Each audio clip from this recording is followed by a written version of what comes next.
that just like, oh, everyone's just on the case picking it. You know, coming into this tournament, I thought it's going to be something like Monkey King or Arc Warden or Visage, because those three heroes have been the quote-unquote popular ones, but they also actually do things. Well, I mean, look, you win your lane, maybe. I'm personally selling Lich right now. Okay. I think he's a hero that maybe gets picked a lot. Maybe teams are high on him. I expect this is going to be one of those. I would compare it to like how Skywrath Mage was, I think, at TI4, where it got picked a lot, but actually didn't do very well. I think it was below 50% win rate, and teams ultimately shied away from it as the death ball meta picked up towards the main event. So that's how I'm feeling about Lich. I think he's going to fall into that role moving forward, but you know, that's just me personally. We'll see what actually happens. Nothing is known for sure in Dota, but Puck is the reply here. So Execration, big, beefy team fight, lots of lockdown, lots of control, good pick-off potential. They've got some heroes that can punish any sort of split push, good wave clear. I mean, it's a very balanced and just solid opening from them this far. Not only that, they have, I believe, the two best Puck players in SEA.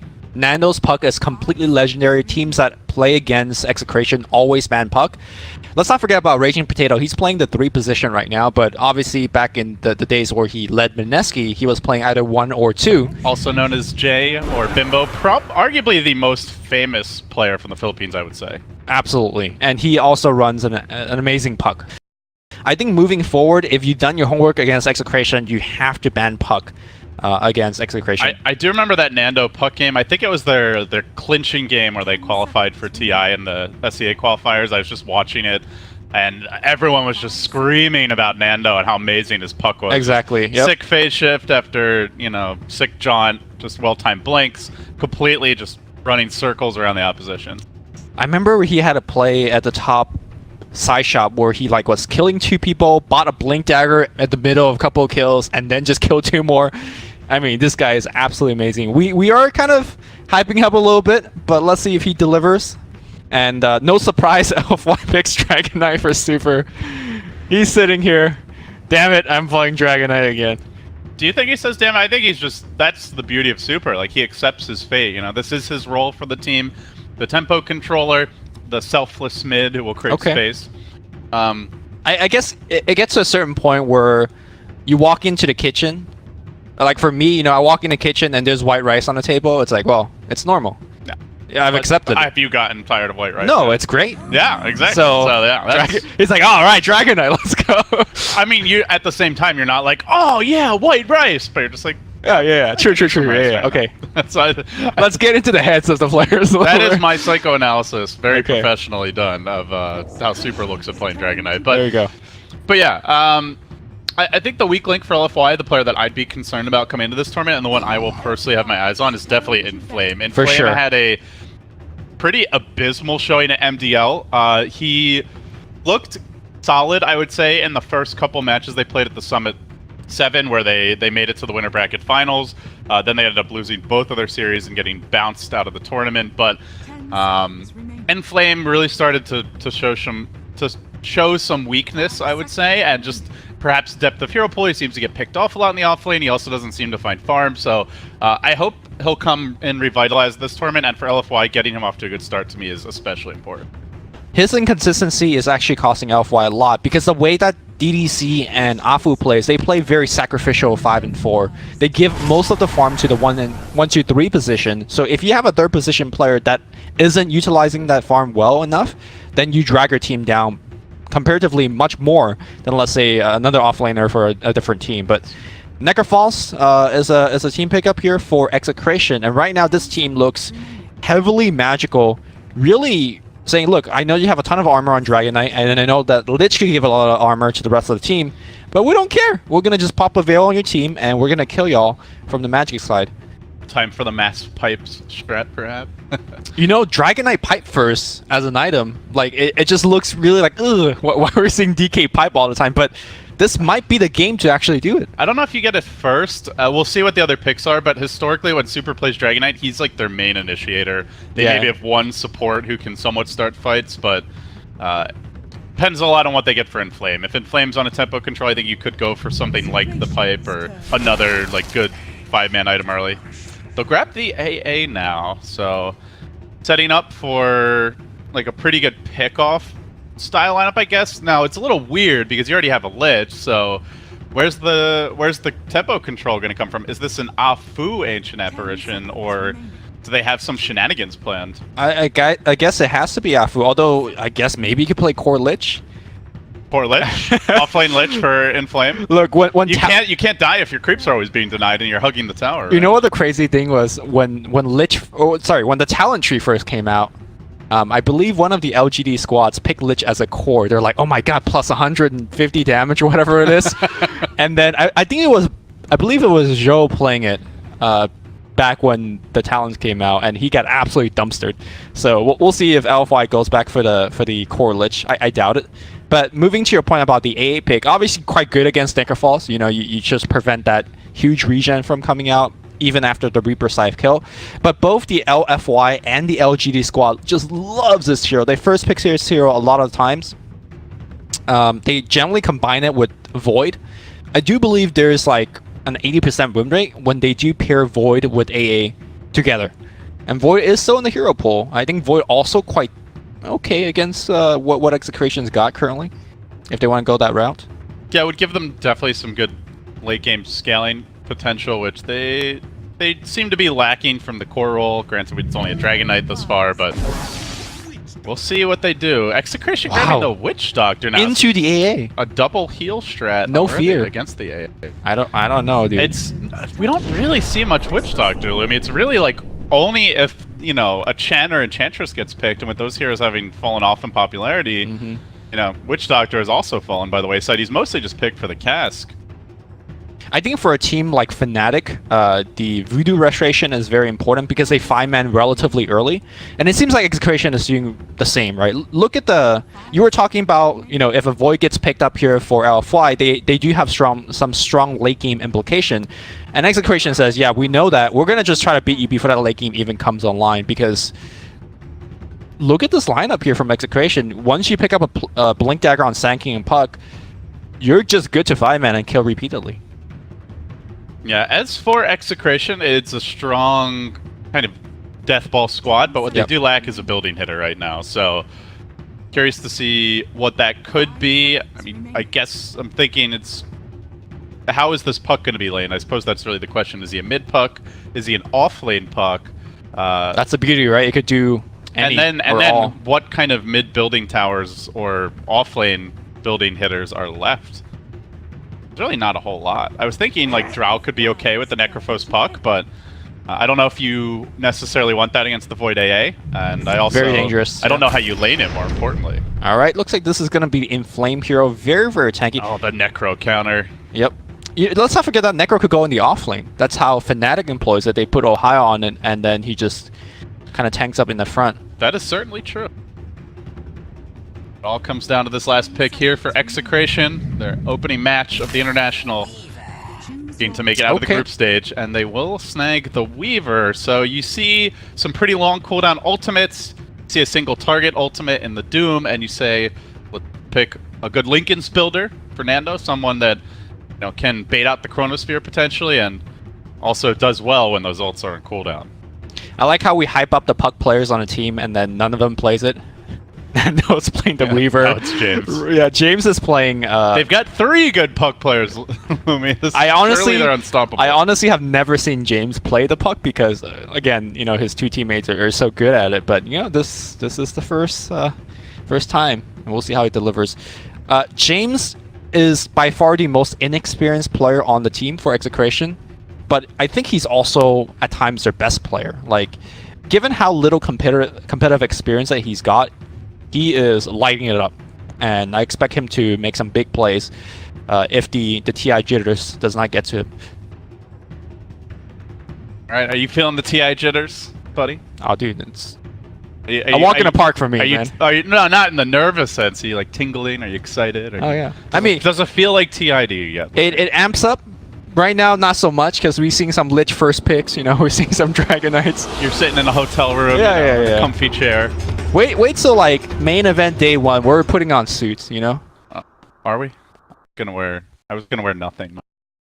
You know, that reminds me, that clip that we did, where you did the WoW scene. You just, like, you flip your jacket, you look into the mirror, and you nod at your head. That is the TI jitter. Like, that's when you know it's hype. That's when thing really gets real. So, all right, looks like we should be ready to go. LFY taking on Execration. It is our opening game of this 2-game series. You and I casting total of 3 series today. We'll take a break after this, head over to the main stream to round out the day. But for now, begin to tell the stories of LFY and Execration. As we see Execration setting up with what looks to be an offensive tri-lane for the Weaver, at least initially. Will be a safe lane Doom for Inflame, so they're potentially dodging this. Looks like they did get early boots on DDC, interesting. So, showing this AA some love, and Afu playing the true sacrificial 5-position ledge. And that is the question you propose, right? Who is going to be playing the Lich? Afu is the roamer. Afu is the guy that's going out there to gather information for them, and I think Lich is just not the hero for that. DDC. They want to catch him, but too bad he's got boots. They're going to try anyway with the cast, but this could be a trap if Execration walk into it. Could be in trouble. The Burrow Strike comes through. They're going to commit pretty heavily for this AA. The boots might be enough to save him, though. One more auto attack. It's not enough. He makes it back as follow-up. Sccc doesn't quite get the kill, but the last little plink from the Weaver will. So 1 down and looking for a second. They're going to burrow onto Super. A quick twofer to get the party started for Execration. Wow. Well, at least he did get the rune, but the other thing about that team fight was that Dragon Knight committed to scaling Dragon Tail level 1. Let me tell you, that does not help your laning stage. You either want Brief Fire or Dragon's Blood. So James, you know, getting the advantage there, getting the experience, but also making DK having a tough time in terms of the skill. Definitely a big start here for Execration, already closing in on a 1,000 gold lead after that. We'll have, as you mentioned, a bit of an additional advantage. So, how do you envision these lanes shaking out, Lumi? The Raging Potatoes Necrophos is being left alone against a Lich. That feels pretty painful, but it is a Void farming there, so at least a melee hero. Obviously, mid lane looks good, with James having that skill advantage, and then Execration in this dual lane in the off lane. For now, it seems like harass out. So, overall thoughts on the way the lanes are set up? How do you feel those are going to unfold? And then I guess we could talk about, you know, objectives and timings for these teams. What is the long-term outlook for each squad? So I think the lanes actually are pretty decent for LFY, despite how things started. Hold that thought here. Top lane DDC might get gone on again. The boots, I don't think will save him this time. Nano going in, he won't have Sccc. Pretty long cooldown on level 1. If that was a level 2 Sccc, I think he's likely dead. Yeah, so I think the lanes will be fine for LFY because they have the Lich, and also I think the Sand King might be a little bit stranded. Oh, Nando, the anticipation plays. Hey, DDC, how you doing, buddy? Quick Sccc in, needs 2 more auto attacks to get the job done. Has the Geminate attack off cooldown. You know what that was, LD? He walked next to the tower and he got armor off the aura of the tower. That definitely helped out there. That plus the Tango made the difference. Yep. That was such a sick play by Nando, though. Even though it doesn't get a kill, just completely reading the mind of DDC, expecting him to go for the 2-minute stack and or pull, and just completely ambushed him. Wasn't able to secure the kill, but sends him packing back to the base. I mean, you say that he's reading minds, at the same time he also missed like 2 full creep wave, right, for that play, so it's, you know. Yeah, now RR's packing 5 CS to his... There you go. There you go. Probably not ideal in that sense. It's a gamble worth taking. Well, despite the early point in Dragon Tail, things still going well here for Super in the mid lane, 12 CS. I honestly just feel like Dragon Knight never loses his lane anymore. I've seen people dual lane him, tri lane him, he still gets his levels, he rarely dies. K is just the new, like, hyper stable mid, and I guess the new thing is with the Breathe Fire revisions from, you know, a year or so ago, this hero actually farms very well. Yeah, he really reminds me of Magnus. You know, back in the days where you just sit in the mid lane, shockwave nonstop. Spam shockwave. Yeah. And yeah, I absolutely agree with you. The big thing is he going to be that initiator like you pointed out during the draft, or is he going to build a hood and work into the pipe because the 5-man is coming? Bottom lane, looks like Burrow Strike has started up. Afu. You can't kill anyone with frost armor, please! Kimo, get out of here. Monet gets to work on him, however. Raging Potato delivering the nukes is going to force that Void on his heels. Backs him off at least for now, but still the pressure is on as the Lich tries to get active. But active is really anathema to the concept of Lich. Yo, SAT word of the day? Yeah. You want to define that real fast? Because I have no idea what that means. It's like antithetical. It's like the polar opposite of what it means to be lich is, you know, taking action. I like how you define a tough word with even a bigger word. That is David Gorman for you. Man, that's the 800 talking. I think I actually knew a lot more words when I was in school. Slowly my vocabulary has decreased. Now I just say fiend and noob a lot. Dank. And dank. Yeah, dank's a big one. My understanding and usage of the word dank has definitely improved over the last 5 years, I would. Well, this is a very different LFY. You were asking what are both teams' game plan moving forward. XCTN wants to come out of the lane stage very early with good items and 5 men, I think. And LFY is trying to survive that 5 men and go late because they do have the scaling cores of the Void and Duke. Top lane looks like Inflame might be in a lot of trouble. Nando going in, but it looks like he might just die if this Kofi ticks in, and it will. Oh, Nando, no respect for the power of the Doom with Scorched Earth level 2. He is not an easy takedown. Meanwhile, in the mid lane, looks like XCTN are setting up. Try to make a rotation on Super, but he hugs the tower. He will play Keep Away, and now instead Chemo RR need to make their move top, so they really want to take this Doom down as he closes in on level 6.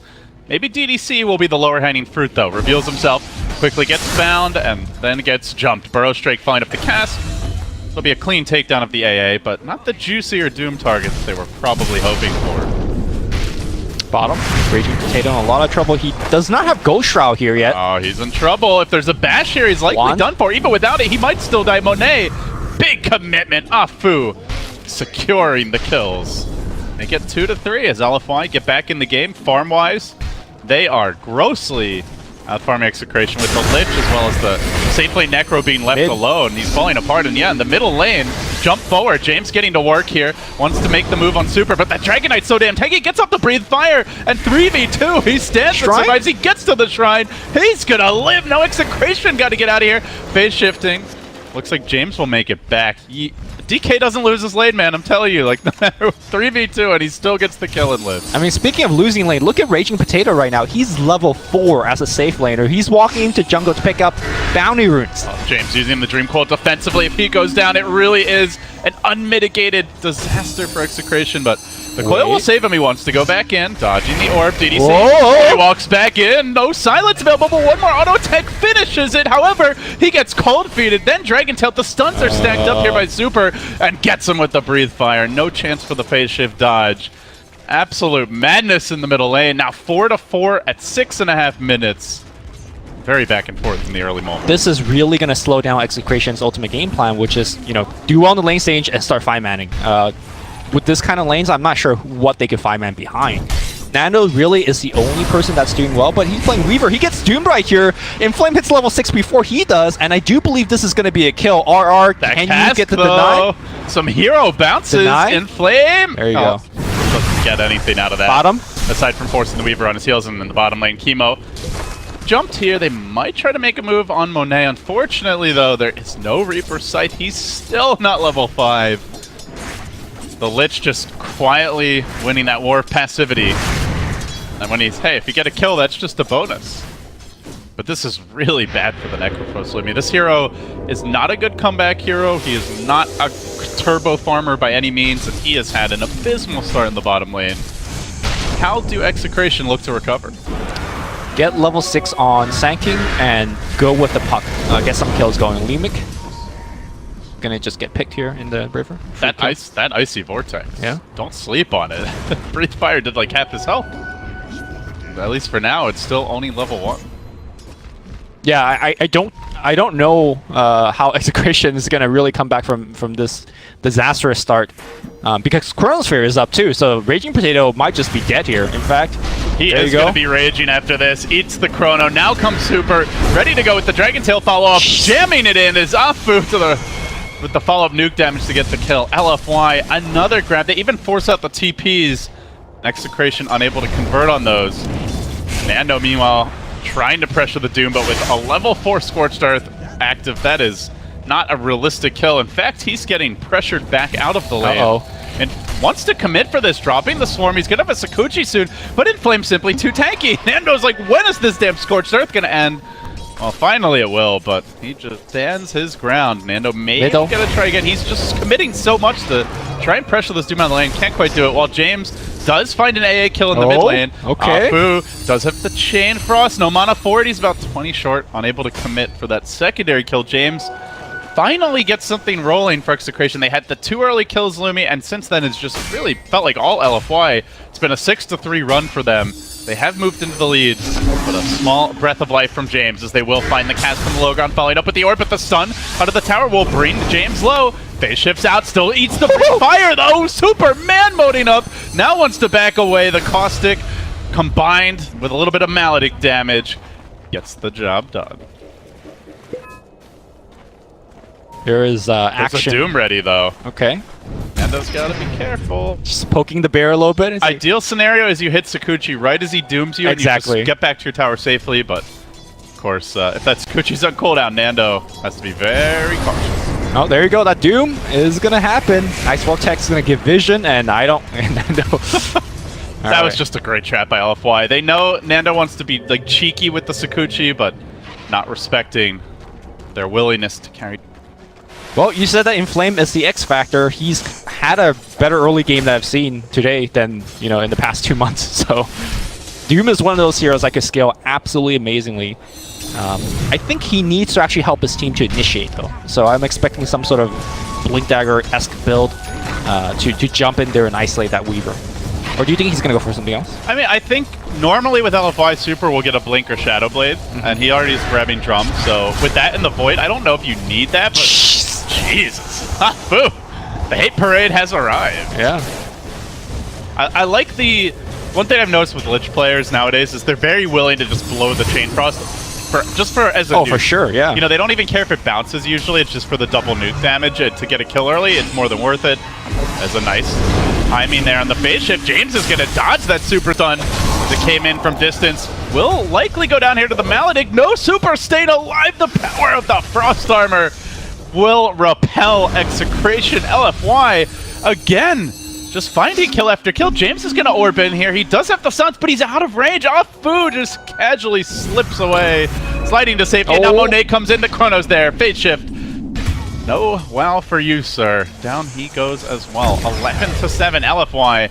A shaky start, but gaining steam now up to a 2,000 gold lead and right back in it, Lumi. Yeah.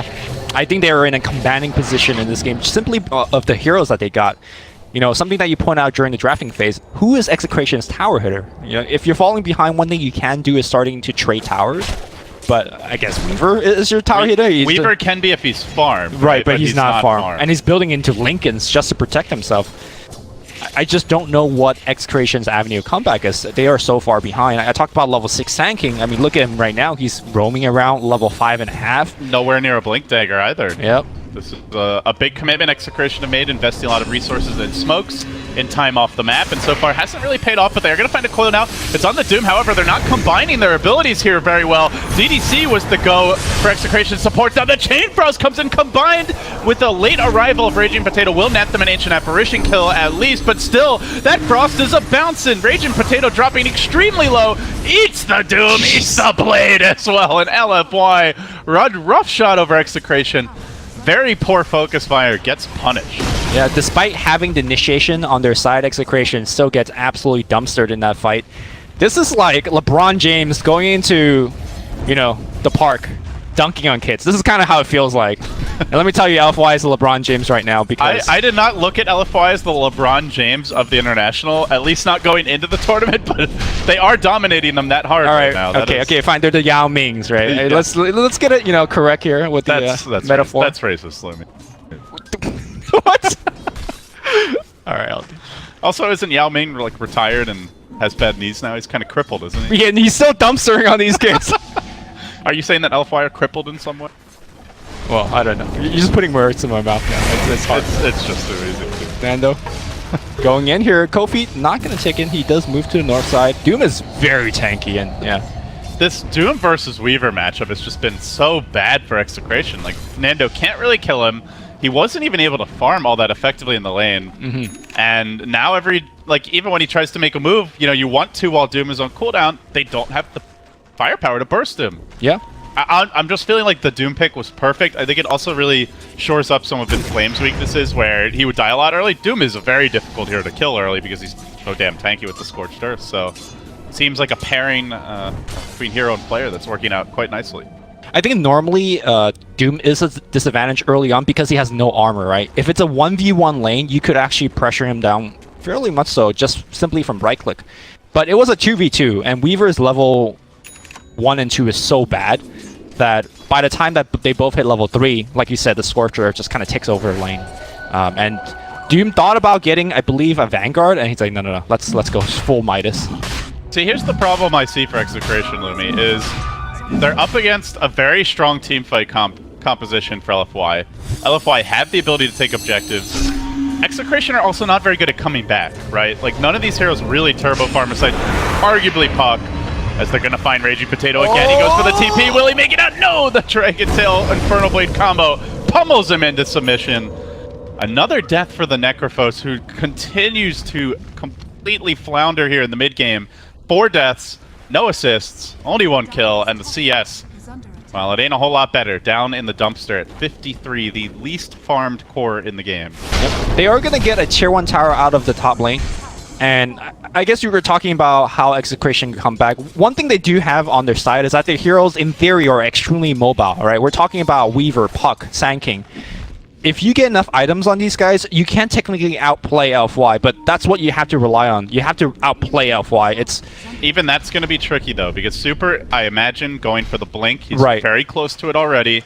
Monet, not going to get some damage items now, probably grabs one later, but these elusive heroes, like, there's an extermination squad on call to pick them off as they go for that split push.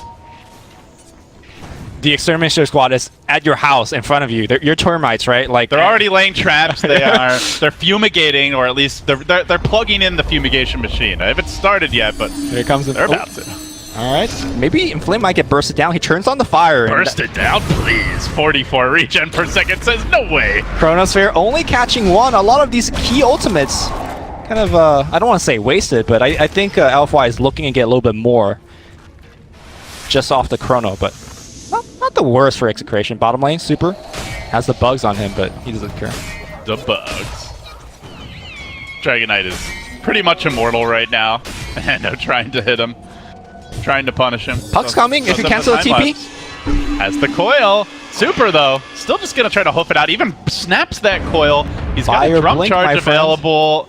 Looks like he wants to just make it back to the tower. He's going to play the bongos, pop the wand, get the breathe fire off, gets the stun off on Nando as well. Follow-up coming in from the side. Drive-by by the Witch Doctor. The AA Ice Blast not going to connect, and he will go down. He did not buy the blink.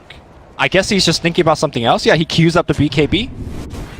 Well, he could have at least bought a component and spent some of that unreliable gold, so still not really optimal from Super. Maybe expecting a TP, though I don't know what that TP would have been. Maybe a Lich with a Chain Frost. Anybody. He was being chased for like 10 seconds, I think. How many pings do you think he wanted to... Like, if that was a pub, how many times would he have pinged his tower? Or on himself. Yeah. I don't know. Depends on his APM, I guess. But I guess that's why we're busy doing somewhere else. Might be Monet's turn to get punished here. Going top, no. Time walks off all the damage. He's even going to swing around, gets off the dilation. Well played by him now. Up to the high ground. Away he goes. Speaking of elusive, LFY have one of those too. Okay, Nando. He just time-lapsed. Uh-oh. There is no Doom available. However, Troll Trap could come in, but the cast animation extremely long. And will ring around the shrine and away to safety. Now closing on the Blinking Sphere, so about to get a lot more difficult of a takedown. Yep, Doom is going for... He queued up Shadow Blade, but looks like they're going to go for the triple BKB timing. Right? Super went back for Blink, so... Super goes Blink, Doom is going to go BKB and be the frontliner. Okay. It seems like I like the DK Blink a lot better than the Doom Blink because your stun has a very low cooldown, right? Yep. It's like 10 seconds, whereas Doom, you're only really blinking in a Doomy, and that's once every 2 minutes, so... Well, the difference is that against Weaver specifically, Super by himself can lock him down, right? There's no way to break that Linkens, whereas Doom can go, like, let's say, Blinken, Troll, and Snare to break the Linkens, and then Doom. So even though that the DK has the Blink, he needs somebody's help to actually take off that Linkens to actually start the fight. more likely the late game lockdown for the Weaver is going to be the Void. Sure. Much more reliable source of disable than, you know, having to cast 2 single target spells, including Doom with its giant lineup where he just starts waving his arms around. That Linken's debuts. There you go. No, now having it on cooldown, maybe just play a little more carefully. I mean, Super eventually will have the way to break a Linken. Likely he's going to go into a Heaven's Tower. DDC. DDC does get found out here. The silence comes through. However, they turn it around with the blink, the stun, the frost as well. They will get the kill. Afu heading up towards safety. The shrine available. Shrine? Afu? Gonna shrine it. Tries to bait him in as long as possible, waiting for that dragon tail to cool down. Nando committing. No way he deals with that damage. Or rather, damages through that heal initially, but the follow-up could be enough. Continues the chase. No support here in sight for Afu, as he will eventually end up falling. And while that was going on, there's a big skirmish breaking out top lane. Super a little bit late to this. He runs into 3. The Necro, though, with lots of heals to work with, has a 4-staff ready. Gets on top of him. LFY getting sloppy here now, tanking the Caustics on the run. Hounded by 3. Execration are eviscerating LFY. They won't be able to kill off Super, but they send him on his heels back towards the well. They did also lose DDC's Ancient Apparition at the beginning of that fight, so Execration on the way back in. Yeah, they're, I mean, technically in the lead right now when it comes to having the kill advantage and the gold advantage. Sorry, not kill advantage, gold advantage rather. And this is actually a rather unfortunate timing for LFY. They just picked up the Blink Dagger on Sanking. They're supposed to be extending their own lead. And like you said, they're just being sloppy. Running in a gank, not realizing that the Weaver has the Linken finish. And going back to, remember when Dragon Knight was chased for like 10 seconds and he didn't get any TP support? It's just like small things like that where they could have easily prevented that kill if any TP came in. I think LFY had a lead and perhaps they're playing a little bit careless. Creation chilling at the shrine here, likely gonna hit that momentarily as Potato gets back in the game. He did go for a 4-staff here, Lumi, then steps back for a cloak, so getting some very cheap items to try and make them mid-game combat worthy. What is the long-term vision for Execration here? Is it just playing that split push farm game and delaying a little jump on DDC, or is there something more immediate in mind? I think, judging from the way that he's building his item, they're looking to just fight all over the map, right? You have very mobile heroes, you have good pick-off heroes, like what we just saw, and then you just try to go for the late game.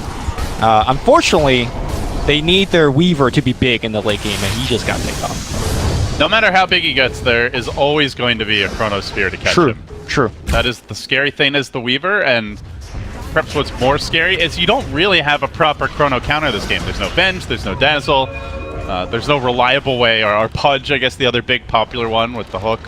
There's no reliable way to save your teammates when they're trapped in Chrono, aside from just trying to heal them up.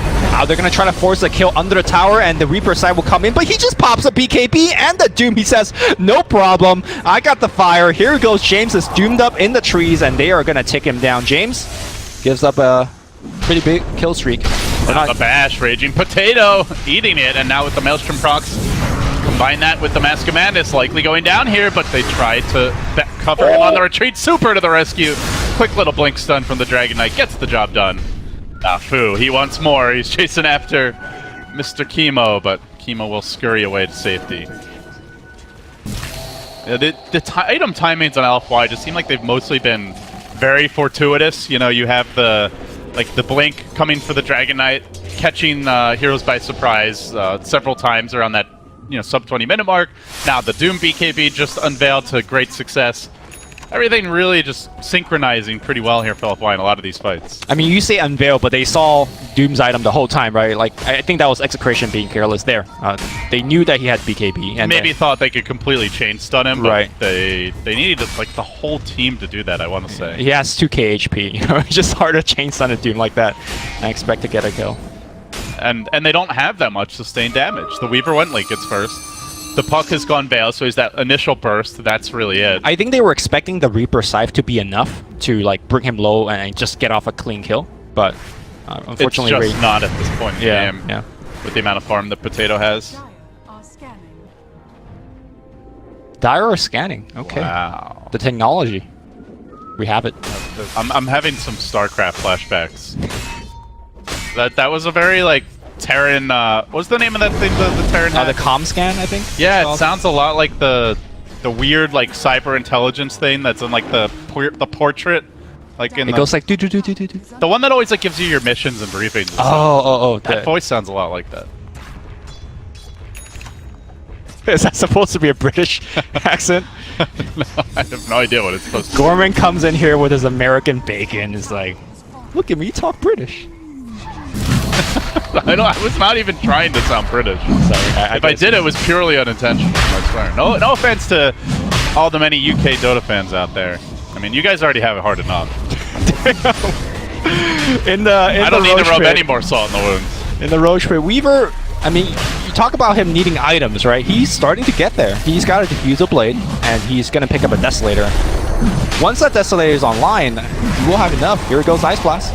Doom gets dropped, but the real action at the Roshan pit is Nando. Thanks that Aegis just in the nick of time. Now the Epicenter coming through into it. The Casca bounce and LFY are getting run over. Will they be able to find these counter kills and turn the fight? Potato stays alive, the power of the pipe, as well as the Force Staff juking around the trees. Still, though, they've lost 3 in spite of that, and now Nando wants to get the hell out of dodge. Potato's going to go down. 4 have fallen. It's about to be 5. At least the Aegis going to get cracked once here. Can they kill him a second time? They got Who Stomp. All right, let's see. Inflame. Money's on you. Boom. Got the stop, and they break his Lincoln quickly. Bashes are coming through, and Nando goes down. Team wipe. LFY, they get 6. Aegis, 5 kills. The only thing they didn't get was the damn Roshan. Talk about a train wreck. Yeah, they got the Ice Blast onto the Necrophos, so even though he did get a Reaper side kill, he wasn't able to get any regen off, and that was the big concern I had in the drafting phase. They picked both Witchstalker and Necrophos into the Ancient Apparition, and that teamfight there shows you the reason why not to. They just got absolutely trucked by that Ice Blast. This Void is doing a ton of work. He did almost 4,000 damage that fight, as much as all 3 Execration cores combined, I want to say. Yeah. And a lot of that is because of the Ancient Apparition. The synergy with Ice Vortex, amplified magic damage, and the Bash being magical, as well as grabbing a Maelstrom. Monet, with all that attack speed, is dishing out sustained damage, something I really don't feel like Execration have. They have Heartstopper aura, but Raging Potato is not staying in the fight. Oftentimes he has to run or he's dead, so... You know, where does it come from? You say it should be the Weaver, but for the most part, Nando has been dealt with, whether it's Doom, whether it's Chrono. He does have a Diffusal Blade now, his first real damage item, and he's going back for the Death. So once he gets those 2, perhaps he can be the solution. They see Dragon Knight, but like, do we want to jump on this guy? He's just tough kill.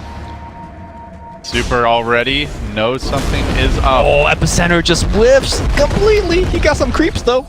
Silver lining. If it makes you feel any better for Execration, I don't think anyone actually saw the Potato. Epicenter being used, but trouble now for Mr. Potato. There is no Doom for a little while. Blinks in with the Infernal Blade, follows up with the Hurl Boulder, and then walks away. Yep. If the Doom was ready, that's another death. They would have had to chase up into the shrine where TPs are coming, so I thought that was kind of good reservation here by LFY. You were also talking about the Void. Let's talk about that Mask of Madness a little bit. You know, a very standard item build nowadays on the Void, but this game, I don't think he's going to get punished at all, right? The minus armor, sure, Weaver is going to hit him a little bit harder, but look at the rest of the team. It's all magic, so this is the most value Mask of Madness I've ever seen. So rarely you've seen an opposition draft in such a way where, you know, there's just no physical damage. Old Mask of Madness, this would be really painful. Yeah. New Mask of Madness. New Mask of Madness. Alright, Lumi, so overall, still an even game numerically. I think it's a good time to take like a look at the broader picture here. Sure. How do you feel the 2 teams' overall strategies have stacked up thus far, and what are they looking to do moving forward? Has anyone missed their timings? Is anyone waiting for something to really kick in? So I think Execration definitely missed what the draft is supposed to do timing-wise, just from the laning stage, right? They got a terrible lane. Moving forward, though, I think a lot of it rests on LFY's Chronosphere placement. You talked about how important it is to shut down the Weaver.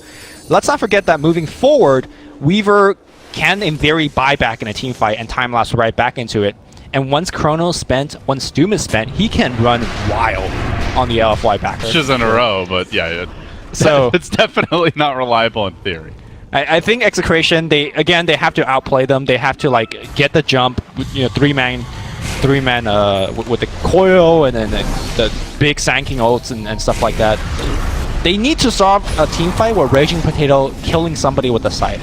But Oh, there you go. Nando down again. It's one thing to lose RR, but losing that Weaver is much more painful, and there's no punishment for this. Execration sent 2 top, but it's only a Necrophos. This ain't no Drow Ranger, a Lone Druid, a Tiny. It's just not a hero that hits buildings. They maybe try to jump this DK. Okay. It's gonna be tough. He's got a BKB. They've got to chain stun him down. They get the bail. They will get the Necrophos ult off, and they secure the kill. Yep. A clinical takedown, and something that Execration need a lot more of if they want to get back in the game.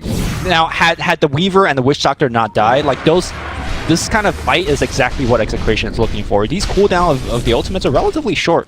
Weaver, the Necrophos ultimate, 60 seconds, right? Like, you could just keep doing this for a while. You have so good of initiation, and you could wear out LFY, force them to stay in their own base, stuff like that. But if you make a single mistake, if Nando dies one time, it just sets back your timing so much further. Guerrilla tactics is what Execration needs to do, and do it very well. I mean, for me personally, Lumi, I do look at the drafts. I feel like LFY is just a lot easier to execute late game because they have Chrono and they have Doom. Sure, maybe the Weaver's a tough Doom target. I would also say even throw Dragon Knight in this category. Like, as a hero, it's pretty hard to screw up a fight with. You know, you just kind of blink in, stun somebody, you know, run around and be tanky and hit people.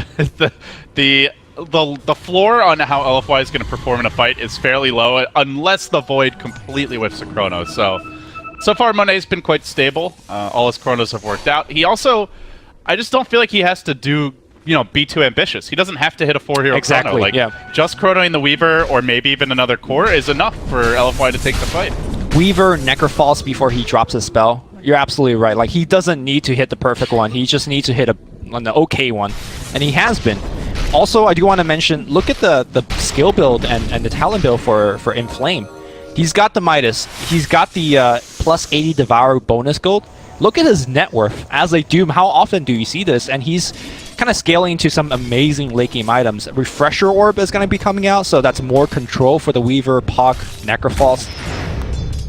He's going to get tankier and tankier as the game progresses. I think this is big problems for Execration. Let's look at how farmed this Doom has become in Flame, where oftentimes he's at the bottom of the net worth chart as far as cores go. He is firmly atop it. Yep.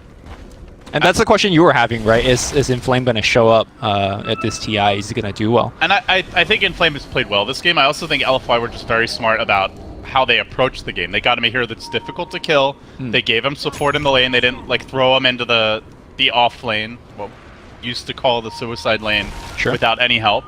And then, you know, he's been allowed to farm. So I think the hero selection, the way he was supported, like, it's easy to just say, oh, Inflame's just playing better, and I think that's part of it, but I think a lot of it's just LFY game planned well to set him up for success. Yeah. I think one of the strengths that we talked about DDC and the rest of LFY when we casted them in the MDL is the draft is definitely very on point. That's one of their strengths. And I think for viewers that are coming in here, it's... Oh, hold on, thought they're going to try to set up a kill on the Weaver, I think. But he is... Trees. Oh, they want him. He's going to go for that TP out. Blink on cooldown for the Doom. See you later. Yep. Escaped by Nando, but still shows that he's even in danger now with the Lincolns, as had Doom had his blink ready, he would have been dead. The rest of Execration somewhat afraid to push this tier 2. I think they haven't seen Void on the map, and they're afraid that if too many people hit this tower, they get Chrono, people TP in, and that would be it. So they only show James. James is enough to take down the tower. LFY still looking for a tier 1 top, and despite having the Dragon Knight, they've spent so much time fighting and kind of reacting to Execration's movements that they haven't actually been taking objectives. BKB forced out by Super, a precious 10-second charge now down the drain. As well as the Dragon form, could be an opening. They're going to find the Doom, but BKB out of the coil. BKB's definitely saving lives, but again, these are pretty long duration charges being expended, Lumi. And for sure. As Execration has so much magic damage, lack of BKB could be problematic later in the game. Now, both of us have been painting this game as very LFY favored, but if we just look over to the net worth chart for real fast, it's a relatively small lead for LFY. Perhaps have we like kind of underestimated what Execration could do, especially moving into the late game? I mean, I think for me, like numerically, it was clear it was even the whole game. It's more, I just feel like on paper LFY can do more with the farm, but that is assuming they hit their big ultimates. Yep. BKBs now are down. They're going to catch the Doom. They want to make a move, but Ice Blast comes in. Sand King almost certainly done for. The raindrops can maybe save him, but a beautiful chrono by Monet is going to catch out too. The Weaver gets chewed through, ripped to shreds. Man, that Void hits hard with the Ice Vortex. Yep. I mean, he's got the Mask of Madness. He's going in. It's a bit unfortunate for XCTN. It looks like they wanted to set up something around the Roche pit, but Roche unfortunately has not respawned yet. Still a minute short. By the time it does, LFY will have the map control advantage here as we see the Doom getting to work. A Raging Potato up top, hits him with the Infernal Blade, keeps on attacking him, no deny in sight. Only a little split push as the lone survivor is James. Blinks deep into the trees, will keep the Alpha. LFY having their cake and eating it too. Taking towers, getting kills, and now likely to grab Roche as well. Unless XCTN come in and set up a fight, they are missing some big cooldowns here. Void's ult still a minute away. Doom 2 minutes off. Seems like XCTN will muster their forces and be back in time. Do they try and sneak the Roche? Do they try and contest it? They'll have to move soon because XCTN are about to find out LFY is already into the pit. I don't know. 40 seconds till Necrophos is back. I don't think they could contest without him. He is very important to actually getting quicker. Weaver ports in. Okay. And the Doom's there on the back lines. He's already chewing through RR, pops that BKB. Nando's going to waste all kinds of time trying to kill him off. And meanwhile, it's really just space created because the Roshan has been grabbed by LFY. He has a gem, though. A big objective claim for them. The Doom will end up falling. XCTN get a consolation prize. You mentioned they will grab that gem. But I think that was poor play, in my opinion, for the Doom. I think LFY was going to get the Roche regardless because Necrophos is not there. He basically traded one of his long BKB charges for a Witch Doctor kill and just dropped the gem. Gem is the reason why their map control has been so strong, and I think that careless play is opening the door slightly for XCTN to possibly make a comeback. Now that said, there's always that specter of a puck stealing the Aegis, and by going in aggressively, perhaps Doom ensures that they focus on him. Come on. That's such a low... I mean, yes, it does happen. I agree with you, but that's... It's definitely a low percentage thing, but it also does happen, and, you know, if you want to be really safe, throw it in. He did get a Witch Doctor kill. Okay. End of the day, the net worth chart is still pretty happy for LFY. They're now up to 7,000 gold advantage, so... Look, I'm not going to defend and flame for that play. I, in fact, will flame him. You're going to flame him for that. That was not... Alright. He's already in flames, so I mean, you don't need to roast him any further. Have some compassion for the man. So move in bottom. They want to lock down this Void. BKB though, and he's going to dodge the Necrophos ult. He whiffs his own chrono. He says, "You're going to whiff your ult. Don't worry. I'll throw you a bone and whiff mine as well." A little handicap from Monet. LFY needs to be very careful because XCTN has done such an excellent job, kind of just pushing all these tier 2 towers. Let's not forget that tier 3 up top is down to what, 75%. If XCTN finds a decent fight outside their base, we might see some tier 3 dropping, and all of a sudden we might be singing a very different tune when it comes to who is actually ahead in this game. For now, LFY still very much so ahead with the Aegis, but you know, I feel like both teams, looking back in this game, they wouldn't be too happy regardless how the result goes, because both teams are fairly sloppy. This is not the kind of Dota that is going to win you the grand finals, no. Right? Like, this is not main stage Dota. And to be fair, I think we've seen a lot of teams start off like this in the group stage and TI's past and slowly your digital chaos, you know, your wings even maybe. And get stronger. Yeah. So, not out of the question that could happen for these teams either. But yeah, it's felt a little sloppy, that's for sure. Here we go. Nando's in position. He's going to break the smoke nice and early, and now get to work. BKB's popped up plenty, and now they commit, and it's onto the Necrophos. Everybody trying to jump him and bring him down. The chrono still on cooldown, but they get the bashes. Sand King is done for. Monet carving him up and ruining a fine piece of art. Now Afu going to be punished here. Gets off the Frost Armor. He glimmers away. He lobs the Chain Frost back in. The unkillable Lich tosses him into the bottomless pit. The bottomless pit. What a reference that nobody will get here. LFY, that was great puck Dream Coil. He hit like multiple heroes under the BKB and super snapped it. So he was actually out of the fight for, I don't know, God knows how long. He was actually not in the fight. But critically, they got off the Doom on Necrophos at the beginning of the fight. Doom does have the talent of the plus 40 DPS on the Doom upgrade. So Necrophos just straight up died despite not even being hit. And where Execration may struggle to go high ground, LFY, they do not. Yeah. They're chunking this tower down. Okay, well. Also, by the way, I do want to say I really like this Orchid pickup on Super, as it gives them another way to break that Weaver Linkage and lock them down, and now it's going to let them kill the puck here too. Gets punished with the silence, as well as the chain bash. Okay. Monet continues to deliver in that regard. Now they jump in further. Things crumbling, rapidly falling apart. Execration now on their heels. They're going to lose R2. Death to the Infernal Blade. No split push. No trades. Just death in the base. Perhaps death here for the Void as well. He's got Aegis. Aegis expended, but it's all a bait. LFY now coming back for round 2. Hot and heavy. Leaping into position, finding the kills, and securing a greater and greater advantage. A completed Lincoln Sphere about to arrive for that Void, who is incredibly farmed now. Yep. And making full use of every bit of that gold. Silver lining here for Execration fans out there. Tier 2s are still alive on the other side lanes. I think had they not been alive, LFY could have probably stayed for an extra tier 3 or something like that. But LFY will back it up and start building up towards some items. Dragon Knight, you're saying that perhaps he's not the best kind of late game scaling hero. With the way that he's progressing his item, he's got a now Bloodthorn finish. All of a sudden, he's a huge late game threat. Doom also having a Lincoln Sphere. So we are starting to see the door rapidly shutting on Execration.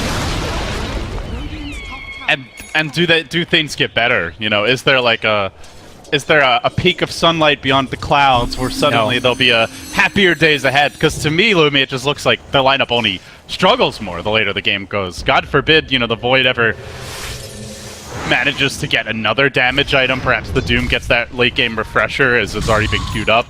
Like, eventually, if it went 60, 70 minutes, DDC maybe has an Ags on the Ancient Apparition. So he's played a pretty utility role thus far. Like, I just don't see where the scaling plays out in favor of Execration. This is going to look like the weathers of Seattle, right? You have one day of sunshine, you call that day summer, and it's over. It's gone. Execration is going to be in the dreary falls and winters of Seattle. You say that. It has rained here like 2 days in the 6 Look, years. the weathers has been great. The weathers have been great. And kind of to put the metaphor in how this game has been played, like going back to the point I made earlier, right? Execration, technically, they've been down in terms of the draft and whatever, but they played a very close game for, what, 30, 35 minutes? You know, at a certain point, they were even within 1K in terms of network.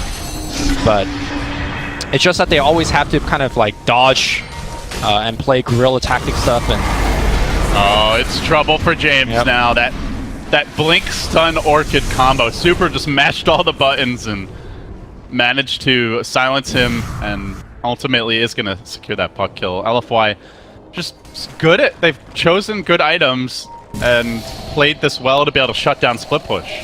Yep. It's very risky for the puck and the Weaver to go out on their own while those big cooldowns are available. Like, now perhaps Nando feels a little safer, but that's only after forfeiting one of your key cores again. Raging Potato gonna get jumped. Lincoln's gonna pop a stun, but yeah, he's in the tree's chain frost, being lobbed out just to make sure they get the kill.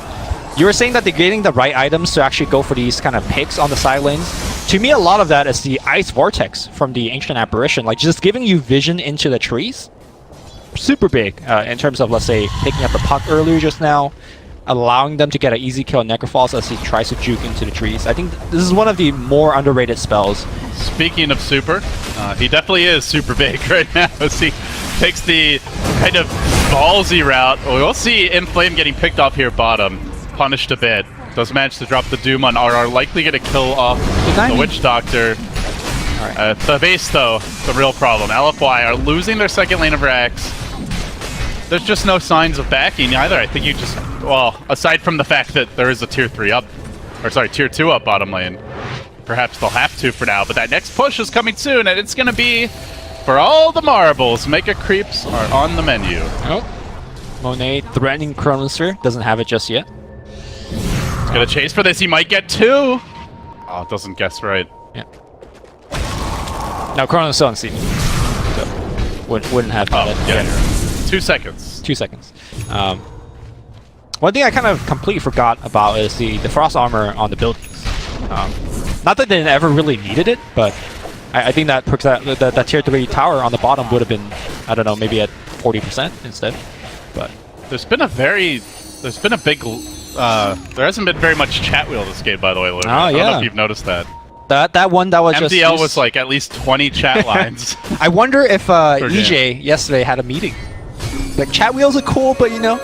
Save it for the big moments. Yeah, maybe. You know? Yeah. Lumic just spammed. If we lose 2 lane, it's easy to play, right? Because you know, there's only 1 lane to defend now. There you go.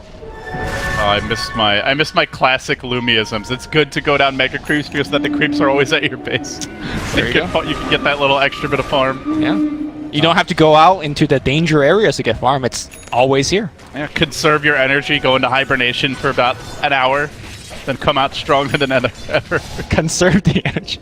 No, that's when you go lit. There's so much to talk about. We could talk about the balancing of the game. You know, what cosmetics When do are the the best. explosions start kicking in? That's what gets me going. Yeah. I don't know if we'll get to see any at this rate. Super. Maybe not in this game, but you know, TI. There's a lot of games, long tournament, so might get some. I mean, I explosions. think I rate this at probably 95 to 5% win chance at this point in favor of LFY. Yep.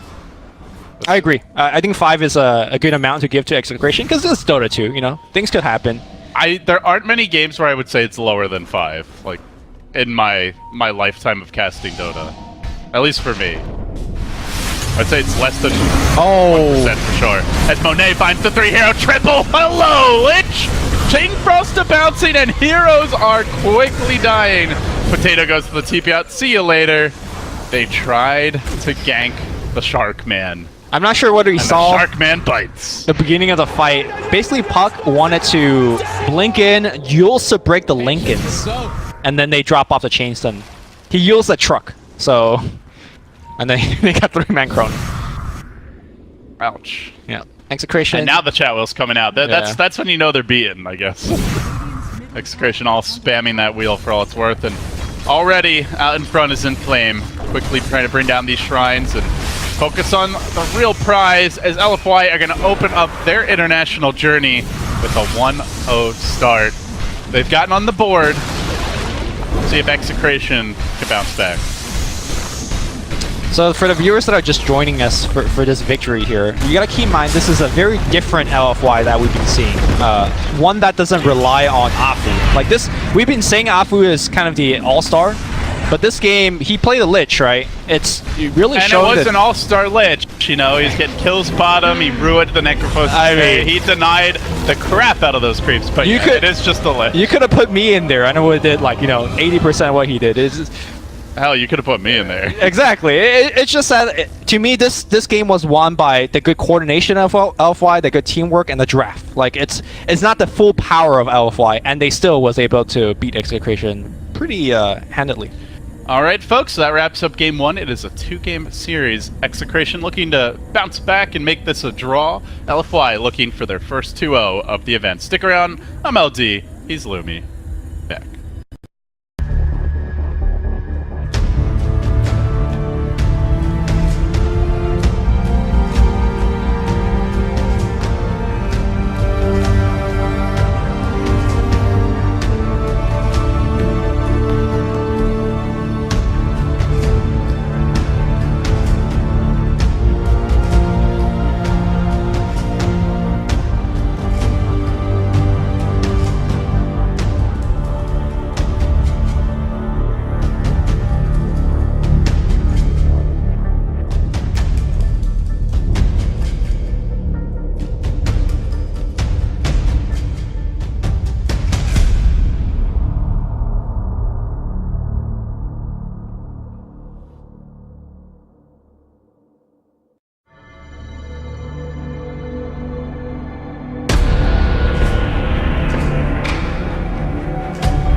the game happening at Stream 1, the main game as you will. Lich selected again. By Cloud9. Yeah, so they're also losing. So I guess teams are just having a lot of confidence on this hero. It's funny because I really want Lich to be bad. I hate the hero. He's just, it's so hard for me to find anything interesting about him because of the playstyle. Like literally the hero concept in the laning stage is win the lanes through a very passive war of attrition. But you can't argue with the results. The Lich has been a big playmaker in a lot of these games, and later on, you know, Chain Frost can actually be a pretty big factor in team fights. We've seen that quite a few times. We've also seen Frost Armor can really shut down physical damage strats. I mean, to the point where in the last game, Execration didn't even bother to try and pick physical damage aside from the Weaver. They just said, screw it, we're just going to get a bunch of nukers. Then LFY got BKBs, and then they couldn't do any damage of any kind. So, you know, the Lich really does change the way you have to approach the game, both in the lanes and later on in terms of the type of heroes you pick up. But that said, I want him to be bad. I want this hero to not be in the meta. I mean, conceptually, he seems very boring, but remember the way that LFY laned it last game? They went offensive. Yeah, offensive, right? Like, this is not something that you expect of the Lich. Lich is generally like, you know, let's stay in the safe lane, make sure the off lane doesn't get that much, but you definitely have some very offensive capabilities. I think Cloud9, when they ran it, it was Lich, Juggernaut, dual off lane, so same situation there, where you just force kills. So, I wouldn't say, you know, Lich is the most boring hero in the game. He's close. He's better than he used to be, right? Yeah. It's like there's we put a fresh coat of paint on a pig.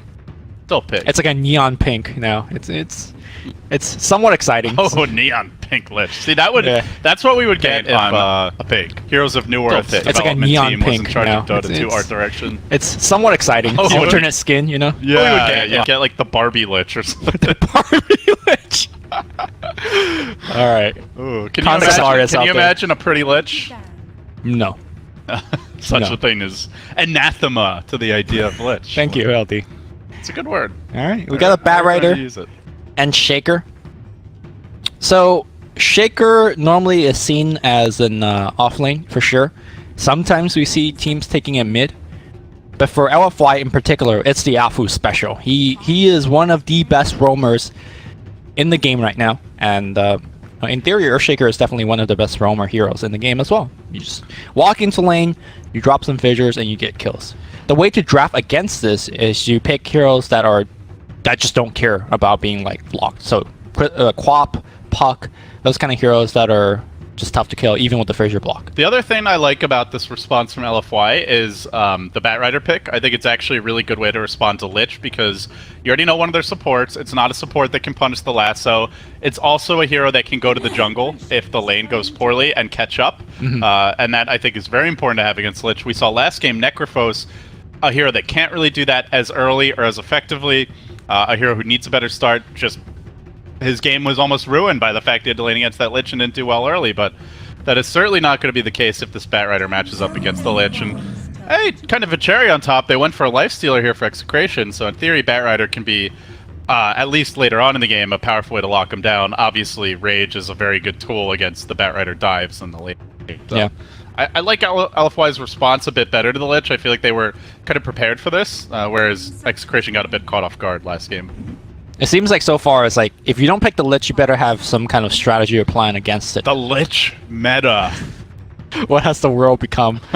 Did you ever think, like, even like 3 months ago, that if someone told you that the Lich meta would be a thing at TI, you would have said you might have believed them because you've cast Dota long enough that you know anything can happen. But you've been like, really, Lich meta, Lich meta.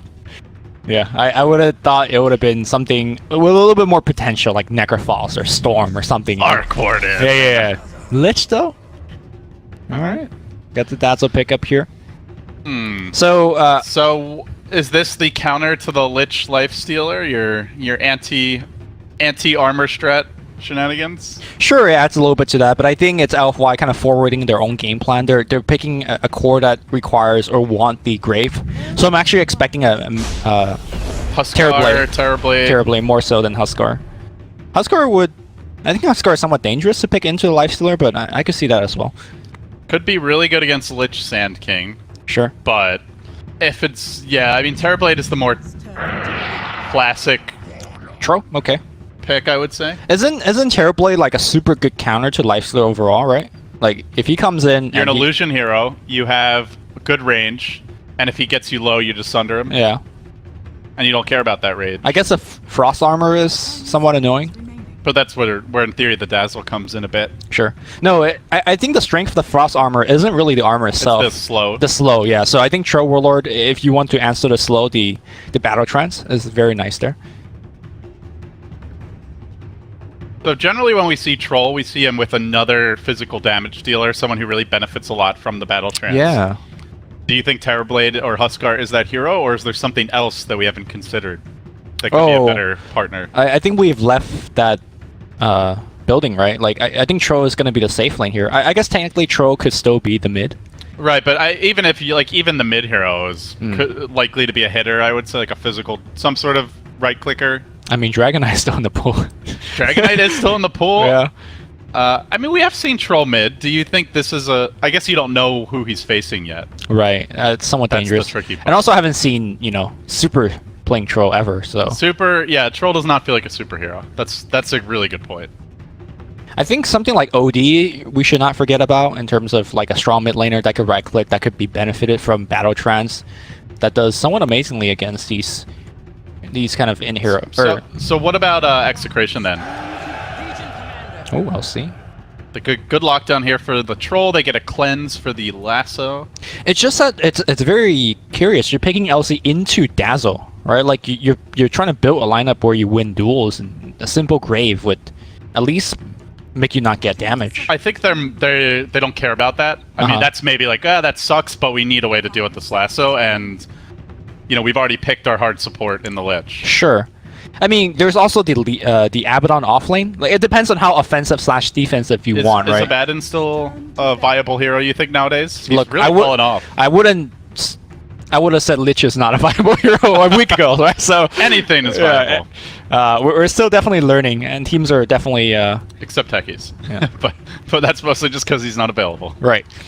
So Legion is... Yeah, like you said, it's... Can go in, and of course I talked about you duel someone, the dazzle comes in a safe. Let's not forget you could just jump in and go for the dazzle himself and just kind of take him out very quickly. So it's going to come down to the positioning of DDC, who is most likely going to be handling the dazzle. Final ban from Execration, and then we will down to crunch time here.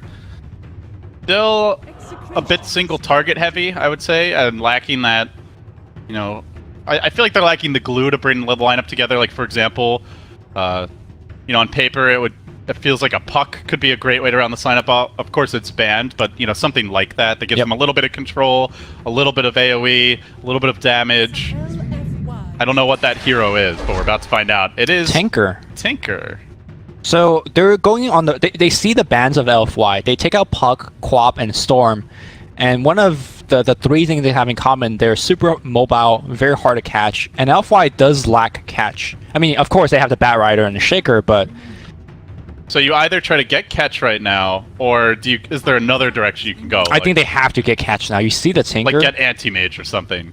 Okay, I mean, that's... I'm just pulling a hero's name out. I definitely think... Like, is there a wild card of LFY I could say, we don't care about your Tinker, let's do something entirely different?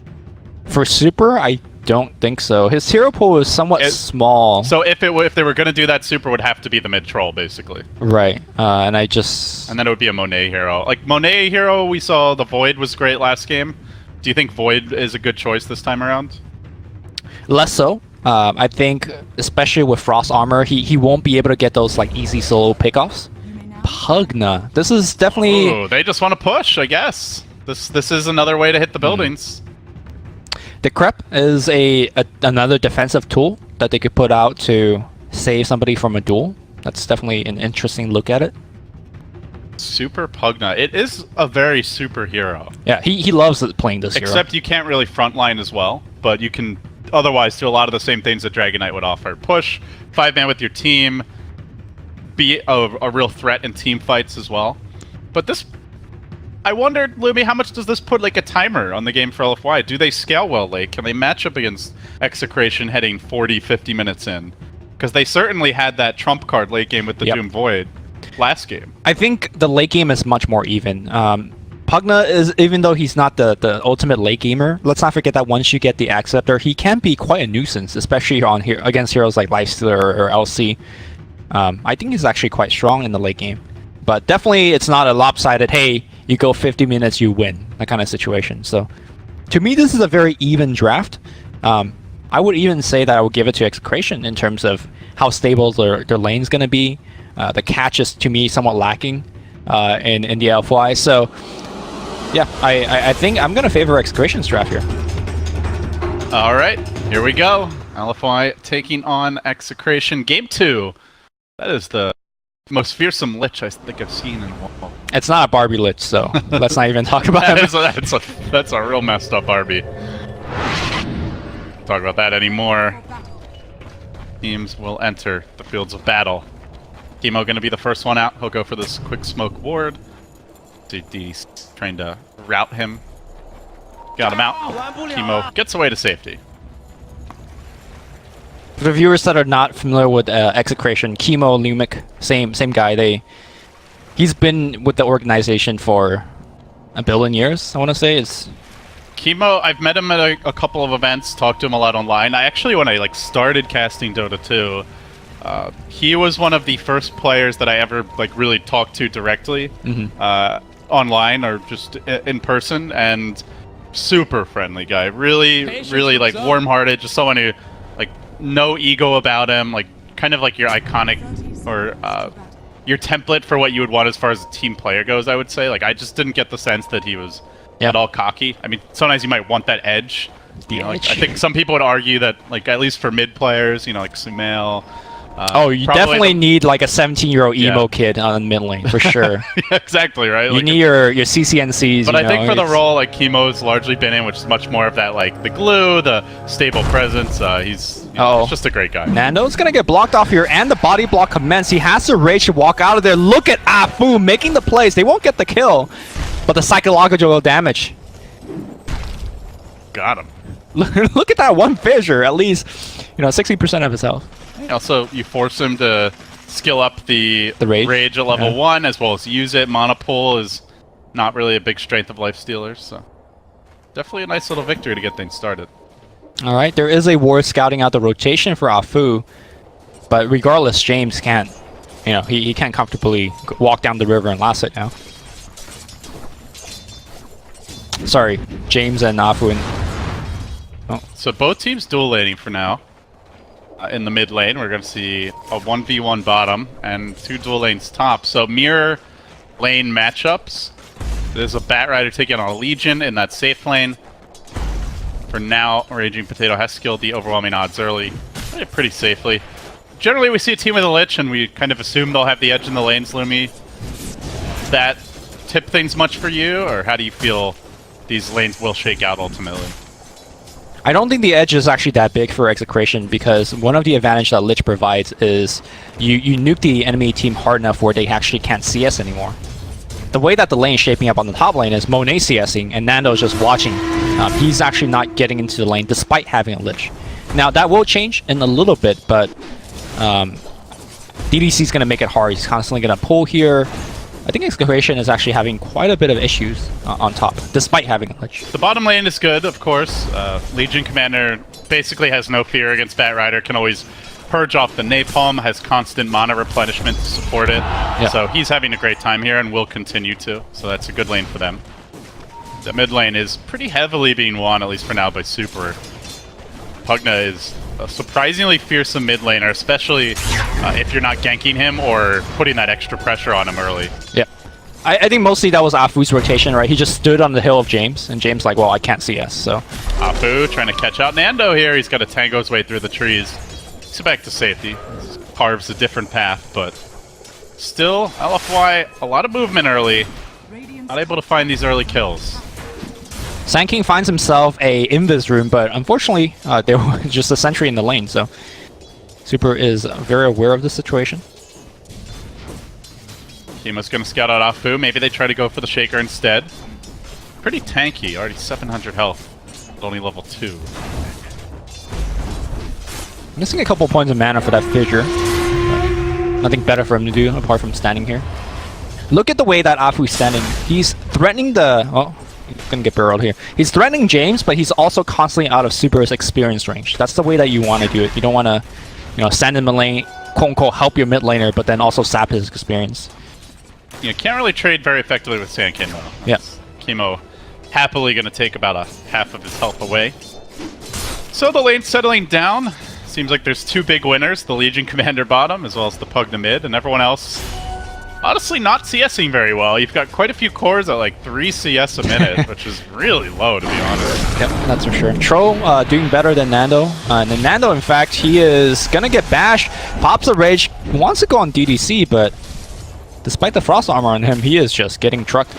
Yeah, Lifestealer's base armor is not particularly great, so I think it's essential that they have that early point of Frost armor. Else the heal bomb might just kill him in a situation like that. Yep. He is standing under the tower, so it does get a little bit of armor there, so he should be okay. Scan will find out that there is rotation coming in. Bad Rider. Uh-oh. They're going to go for this. Chemo committing. Burrow forward, looking for the first blood. And a big opening here in game number 2, and they get it. Chemo snags the last hit. Are they blocked in? Potato gets blocked in. They did juggle the tower aggro. I mean, Chemo goes down. Ooh, he barely makes it out. Range access? Oh, he tried. Misses. Worth a shot by Monet. Yep. So it looks like the lane is going to get swapped. Yeah, Elfwise is like, we can't actually maintain this. Yes, they are slowing down Nando up top, but in the exchange of Bat Rider not doing that well. Trying to set up on Potato, though, in bottom. Afu in position. Has the totem. Has the double damage rune.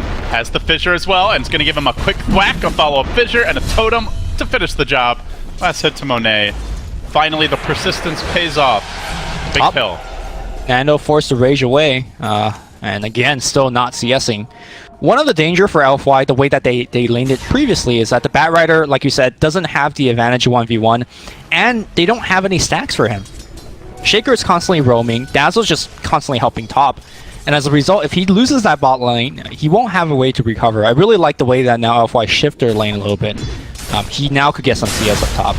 Problem is this troll might be in trouble, though. Potato's going to move in. Does have to commit the Whirling Axes to get back to safety. DDC also arriving. They might just go on the Dazzle instead. Doesn't have a point in grave yet. He has saved a skill point, but the mana pool is a problem here. Big overwhelming odds. Timed right with the creep wave. They get one. They might want more. They do have a clarity, but Chemo lacks the mana. Wouldn't have time to fill himself back up. So another death here. You liked the lane swap, but it seems that still Execration are sussing out these weak points. Yeah, the LC in particular to me has gone a little bit too far ahead. He doesn't even have his phase boot yet, but is able to just keep on pressuring and roll that creep wave momentum. Now RR's in here as well. They're going to tower dive. They have the frost armor, so that tower... that's all they have. They have no points in the frost blast as of yet, so... They got the Sand King, though. They just have to rely on El Capitan here, Mr. Chemo, to try and set that up, but... be a possible kill. Still, though, they're forcing out LFY TPs. They're forcing rotations. Again, the saving grace for LFY is this mid lane. Pugna 40 and 17. He is 16 CS up on the Tinker. He's now got the level 3 blast. He can begin pressuring the tower. Believe has the makings of his arcane boots coming soon. At least for now, the boots of speed picked up, so... Mid tower is going to start getting sieged down. Can anyone come here and answer the call? Can anyone stop this pesky Pugna? He's coming. Chemo's going to try. The fissure comes in, not quite on point, but still with a Decrepify and a quick life drain, they're going to force him on his heels. Had that fissure hit, Chemo might have been dead here. Yeah, we're seeing the recent buff of life drain there. We'll hit through, like, we'll maintain vision even if you're juking or invis and stuff like that, so we'll not be able to quote-unquote disjoint that life drain by going into Sandstorm. I like this by Super. You know, going to backpack those null tallies while he hits the shrine. The little things, Lou. It's brings a smile to your face. The standard thing. It used to be not so standard, but now teams and players are...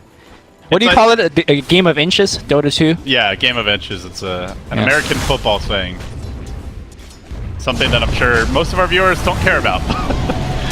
But it's a good saying, and nonetheless. This Chemo is on the run here. Will be brought down. Super gets the kill, but it's going to cost Chemo's life now. Super Out of the high ground, they're looking for the duel opportunity. Super So pretty fast. damn fast, but Legion is able to run him. Oh! Gets the decrepit play off. Hey, nice duel, bro. How you doing? Let's just have a stare off instead, but it won't matter. He still falls dies. anyway, but Yeah. denies the duel damage at least. That's actually pretty critical. One of the easiest way for LC to snowball is get that early duel damage. That was the least exciting duel ever, but...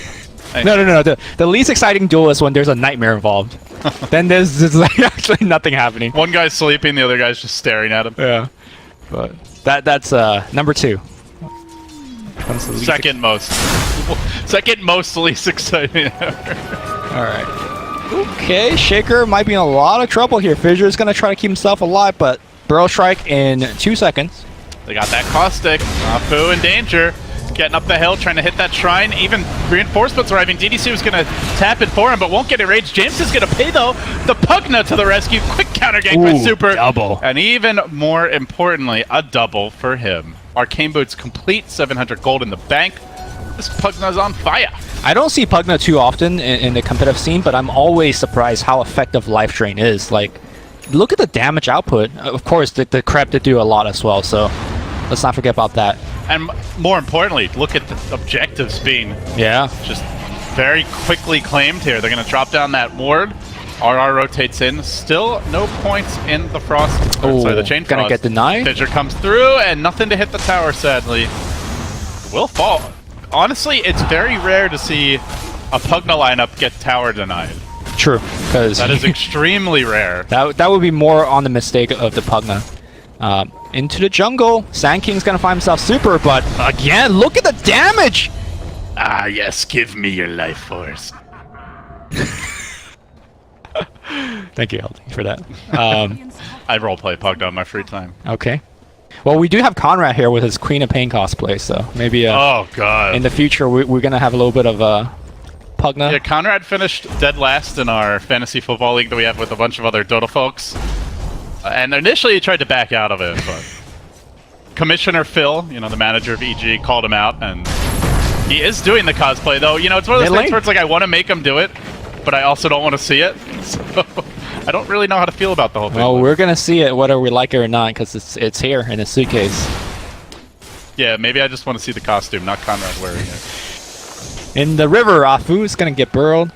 And right now, we are seeing the power of this Pugna pick. Sure, a lot of it is Afu, you know, it's just standing in mid, giving him the early CS advantage, coming in with the Fissure to, you know, extend the chain stun to let him keep blasting and sucking, but he is 5-1-0. He's got 63 CS, and he's got the Aether Lens finished. The Aether Lens makes your push so much easier, because that extra tiny bit of range is so important for a hero like Pugna. You can stay safer, you have the extra bit of mana regen, you have the extra damage output because of the Aether Lens. It is a match made in heaven. Good positioning here by Afu. Ready for Execration to make a committed dive to bottom. Now retreating to the safety of that tower. A bulwark for Monet to protect him while he farms. Leaving Nando up top for now, trying to play a little bit of catch-up, is going to be going for the Midas. Covering reasonably well, all things considered. Oh, I think getting a Midas is very dangerous against a Pugna lineup. Like, by the time that you have your Midas and a fighting item, you might be down like 4 towers or more. So, it is... I mean, something he has to do because he's so far behind, but... You know, the other cool thing about Pugna, Lumi, which we didn't touch on at all, and I think we're remiss if we don't, is that he's great against Lich, because the Frost Armor does not slow down the Lich the push at all. So, you're right. Like, normally it'd be like, oh, well, you can just kind of, like, yeah, they have a pushing lineup, but we have Lich to counter that. It's like, well, not really, because they have Pugna. Well, it looks like we're going to see a fight brewing up top in Flame. Burrow Strike up, get him the duel! Okay, wait, they don't even get the kill, and Flame's in the tree. He's going to try to pour it out. Is he actually going to make it? He does. All right. Nando even wastes the Infested there, too. That's a big missed opportunity for Execration. Is now the push happens elsewhere. Monet revving up, getting to work on that tower. James comes in. Bit of Frost Armor on the backside. Zafu camps out this rune, gets the enchant totem. Hey. That's mine. Get the hell. There is duel available. And doesn't have the damage, it seems, but maybe with reinforcements arriving. No, reinforcements are coming for the wrong side. Raging Potato almost dead, not quite. This Pugna, so manly. For a For not being a man. For really just a Pile of bones. shab of skeleton bones, you know, barely cobbled together. I wonder what he's going to go for next, though. That's kind of the big discussion point. You generally always do start with Aether Lens. We've seen at times the Eggs Rush. Sometimes we see a mech to help the team. Yeah. Veil as well. I guess perhaps that is one of the strengths of the hero, right? Like you can just build into a lot of different things to help. I mean, I personally think a Dagon would be great. Give you that quick burst, win the duels the other way. Sure, why not? That's the strat. You keep on baiting him into dueling, and then you come in and you taser him. Get some free damage. Then you become a right-click Pugna. You know, you get a Desolator. Then you really start taking down buildings. Okay, maybe that's more of a Pyrian Flag strat than a real one. Reasons why Pyrian Flax is not playing. I want to say a Sir Action Slag strat, but, you know, compared to P-Flax, well, it's really no competition in the MMR department. Top lane, Apu might be in a lot of trouble. Fissure not going to come through. The TPs are coming in Power Ranger style, but it's not going to be enough. In fact, the TP gets canceled. DDC just gets dumpstered by his teammates. Shallow Grave now as he did deploy the Weave. Runs by the Shrine, but the Shrine won't save him. Unavailable for the taking, and now Monet trying to counter. Answer back, but he has to deal with this Frost Armor as every time he goes for a little swipe on the Lich just glides away, or at least tries to. Battle Trance, but still can't keep up with him. Oh. It's alright. Super is here. Super is a Superman. Gets the kill. Super's up to 2k goal. Whatever decision he makes. I am happy to see that he went for the health talent, not the mono regen talent that we saw in MDL. They're gonna try to duel in flame. No. Look for the punish. The Bat Rider ever so close to his blink, but the fissure comes through from Afu. Oh, can he get to the high ground? No. Unable to escape to the warmer climes. Look, Jay has been finding good duels, but has never been able to win them. Partly due to the lack of burst damage from his team right now. Also, just you know, Pugna's being there, being annoying, and stuff like that. BOT Super. Somewhere out there, Ben Wu is smiling. Well, now he could just be everywhere. He is truly becoming Superman. You know, the real Superman can fly, but Pugna, he's got the next best thing with that pair of boots. You know, in the Chinese, they do call it the flying boots because you are everywhere. So, he is the Chinese Superman now. He is literally flying. We need to get him a costume. He's got the cape too. That actually would be an amazing just meme picture. If anybody is skilled in the art of Photoshop, wants to create it, like using Super's I real will face. happily retweet it. Because Super does not look like Superman. All right. Is there a Chinese version of Superman? The Super maybe look more like him. I'm sure there is a made in China version somewhere. The way you said it made it sound much more dismissive and like derogatory. No, it was meant to be like that. So we're Mission good. accomplished. All right. The push continues. Apart from the early tier 1 that Pugna was able to pick up mid, and of course Troll did get one, the push has been slowed down.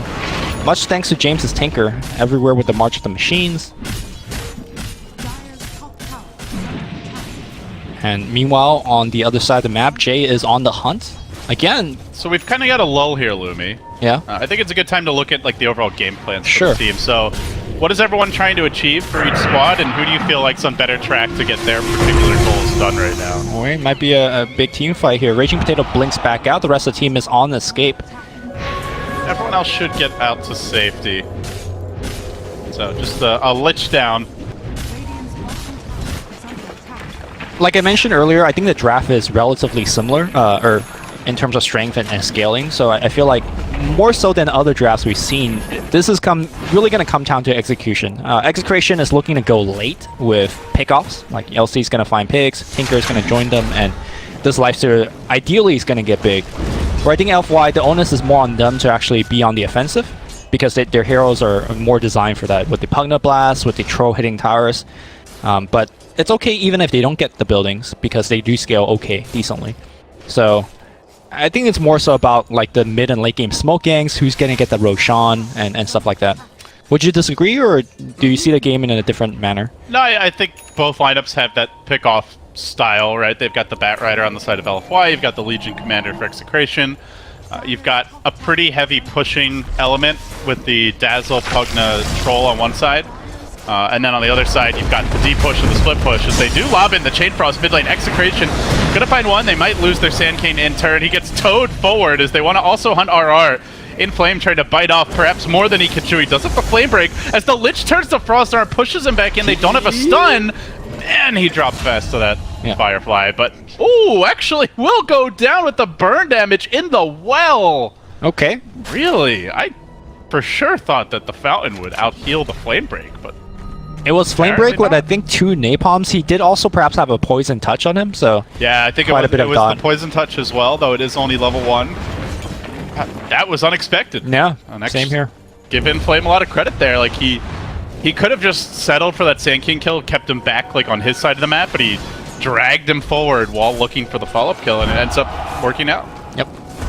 Definitely feels like Inflame has stepped his game up a little bit early on in the group stage. If Inflame could play like the way he's playing in this series, I think LFY has a real shot at making a deep run, if not even winning the tournament. Because I feel like you mentioned in the draft of Game 1, that is perhaps the weak link of the team. He always has very high potential, but whether he realizes it or not is a different story. Yeah, and really right now, the primary objective for any team, obviously finishing top of the group is great, but the objective number 1 is not finishing last. That way you get to the main event. Objective number 2, if you can already achieve the first, is to get to the upper half of the bracket. So, you know, it doesn't have to be a flawless group stage. It's all about positioning yourself for a run at the main event, more than anything else. Although it's always pretty nice if you finish the group, you know, 14-0 or whatever it is. Has anyone ever finished top of the group and then gone on to win? I guess No. Alliance was the one team. Oh yeah, Alliance. They just won everything. Yeah. Other than that, I think everyone who finished top of the groups kind of... They often did well, but I don't recall anyone who actually won TI.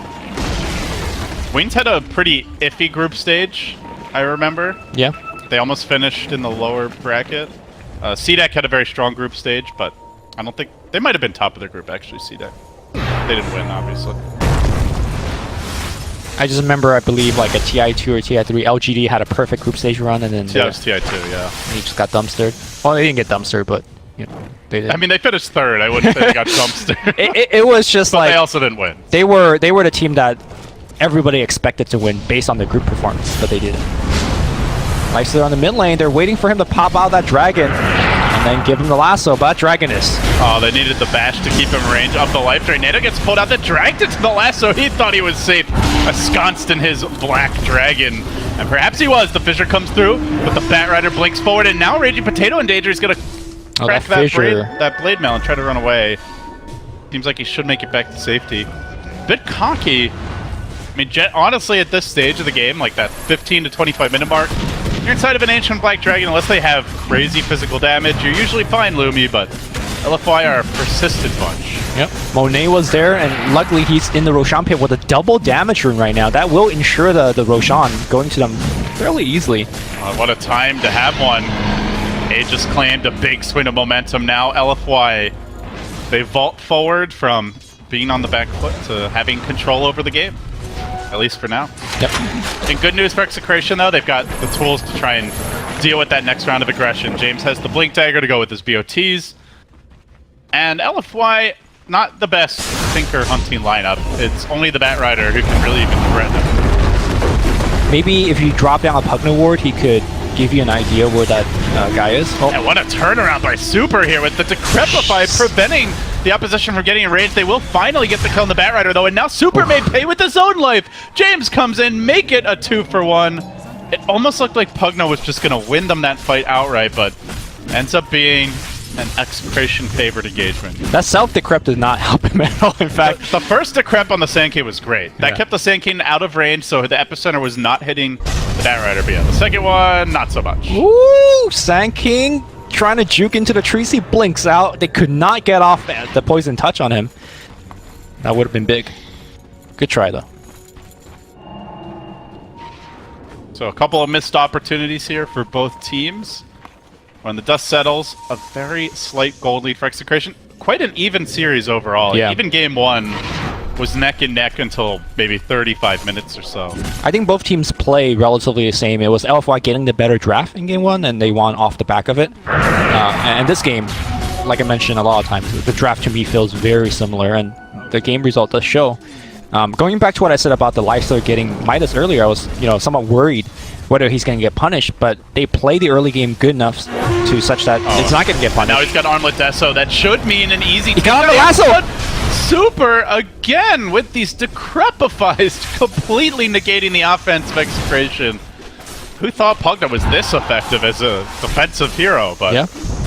Indeed he is. I mean, I did such a good duel counter. I did mention during the draft, it's like, yeah, you can, prevent from some damage getting out. Not only that, he's just like saving people. Burrow Strike is going to hit here. Decrep again, perhaps. The Grave's going to come back out, so FY Inflame should be fine. The duel, Decrep, oh, the life drain save! Thanks for the damage, bro! Wait, Jay has 0 damage. FY has 14 from Jay. Sorry, when I say Jay, I mean he's just been he's been frustrated this game. Decrepify and Grave. The more and more you look at it, even Fissure, so many long-range ways to save a teammate, help a friend in a time of need, and prevent those duels from being won by Execration. He's chafing, that is for sure. And they committed a lot there too. They blew the Chain Frost. They threw out the duel. They had 3 or 4 heroes in the area that when they could have just been farming, and LFY still able to rebuff the offensive Execration. I guess the good news for Execration is they're taking these fights in enemy's turf, which means LFY are not really threatening their tier 2s right now. Something you would normally expect the Pugna troll lineup wants to do. And as I say that, here they come down mid. They are trying to push. That creep wave though is just gonna get destroyed. I think they're gonna have trouble pushing tier 2s and tier 3s until they have a hood or pipe on their team. And I don't know who's actually gonna build it. Kind of concerning because in the bottom lane, meanwhile, well, Execration were pushing, but now they're getting shut down perhaps by this lasso. Nando trying to make it out. He does infest for now, popping back though, and in trouble. One more auto tech might be enough. Armlet toggling on the TP. Ooh! He will make it out. Great plays by him. The micro on point. I think they lost a more important hero, unfortunately, though. The Tinker. I think the Tinker is really the piece that's gonna be the glue to tie this draft together. And he's your time bomb, right? Legion maybe could be, but he's not winning duels. He's not really farming that well. And ultimately, Lifestealer alone will not carry this game. Late game, he's going to be chain bashed. He has 2 ways to shut him down, the Grave as well as the Decrepify, used defensively, and the Lasso to worry about. So yeah, you need that Tinker to be farmed, Lumi. Yeah. There's definitely a very interesting sub-mind game between the Bat Rider and the Legion Commander. Oh, mid lane Monet walks in, and now they're going to give him a duel. There's no Decrep here. They're going to burst him down. No, the Grave again. They're going to keep him alive. Here comes Super. Decrep, any life train to keep him up. Somebody killed this man already. Finally goes down, but not before living through the duel, getting the kill. Now Tinker will respawn, but the damage is done. Tower now under siege. Yep. Well, for a moment at least. And the Rockets will drive them away. But they need a pipe. Oh, no, FY? Yeah. Yeah, they do. I think Bat Rider will perhaps eventually go back for it. You remember when March of the Machines did universal damage? And like you couldn't even push into it with BKBs and Tinker could formations? Yeah, that was a bit ridiculous. Yeah. I mean, this game, right? You got Frost Armor in buildings, you got the March of Machines. It's a reason why you're saying, LFY has a pushing lineup, but they're unable to get too much done. It's because of executing that push is not easy. Yep. That is for sure. So, still an even game. It's been pretty back and forth. Both teams farming, both teams a good mix of fight now and scale for later. Very unclear who's going to come out on top. The map control is roughly similar, I would say. Both teams just defending their tier 2s now. The Aegis now expended. That tower mid did hang on. Oh, Jay finds himself Afu. He's really low, but... Jay is just not feeling the duels right now. He's like, if I'm going to duel somebody, we'd better have 3-4 heroes in the neighborhood. Or I have to know that there's no saves in sight. Well, he might walk into a Radiant scan here if he ain't careful. There we go. There's a duel. Tinker comes in, and now... Oh, wait! Oh, denied again! The Grave is here! He doesn't win a duel, and now it's going to be the Sand King getting caught out. Sand King might be in trouble as well. Afu blinks back in. Man's up. Dude, he scouted the area. He scanned. He should have trusted his instincts. You could tell he's like, I don't think so. Just not a good idea. I shouldn't go for a duel right now. Like this. The team's like, come on, duel him. I'm right here. I'll help Tinker's you. here, yeah, I'll be here. I'll throw my missiles in. I'll throw my lasers in, and then if it doesn't work out, I'll just blink away. Yeah. Speaking of that, Tinker Gets found by been brought down. They just lost 2 out of their 3 cores. The lone man farming is Lifestealer, and I don't think he's going to do it alone. While LFY may not have the best catch, Execration are serving up kills on the silver platter by overextending. Yep. Now LFY could potentially even try to do a little chip damage here on the high ground. You say chip, I say chunk. Like it's Chunk damage. It's gonna be at least 2 blasts for the Pugna, if not more. Siege commence. Okay, Tinker's down for 15, so they could 1 more blast. Maybe they back off after this one. Oh, Lich comes in thinking he could actually hit the ward. Who do you think you are? Afu jumps in, has a great backup, so he's not worried. Monet just walks in. That's more blasting for Super. He's going to go for the tier 3. All of a sudden, this could straight up lead to a Rax. Yeah, just blasting and sucking away. Super getting the job done on the Pugna. And certainly not a hero that you're like, all right, I better ban this so Super doesn't get his hands on it, but I think it does highlight his versatility as a mid player. Not only can he play his signature heroes well, but he can, you know, if the need calls for it, play something less conventional like a Pugna mid and pull it off. Yeah, it is less conventional, but this is a great Pugna game, right? The Crep is so good against this kind of single target focus lineup with the duel as part of the initiation. And I gotta just feel for Raging Potato. Like, this is perhaps one of the most tilting game I've seen from any like individual performance-wise. He's not a bad player. In fact, he's one of the best. It's just that he's just counters so hard. The Grave is there every time. The Crep there is every time. The only good time he had was in the laning stage. Yep. When he was playing against the Bat Rider 1v1. Ever since then, it's been all downhill. What happens to a potato when you heat it up too much? Shane would be my man to call, but pretty sure it explodes, right? Like you just got like the potato, like it pops open, kind of. I never did well in science, so I don't potato know. is not a staple of the game. Yeah, okay. It is not for me. You know, I have a very large Irish heritage, but I actually don't even know because I don't cook.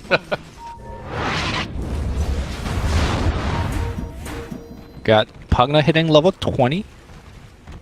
I wonder what... Is he going to take the cast range talent?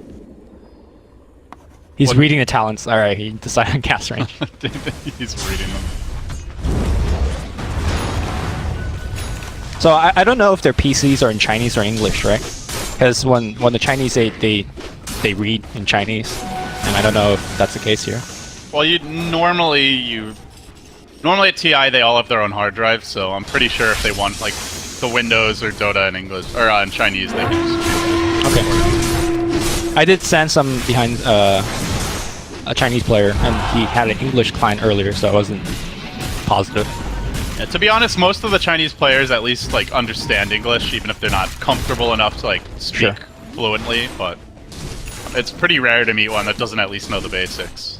Whereas the reverse is not true. You know, average English-speaking player, you know, at most knows like maybe like a Western language, but definitely not any Chinese or.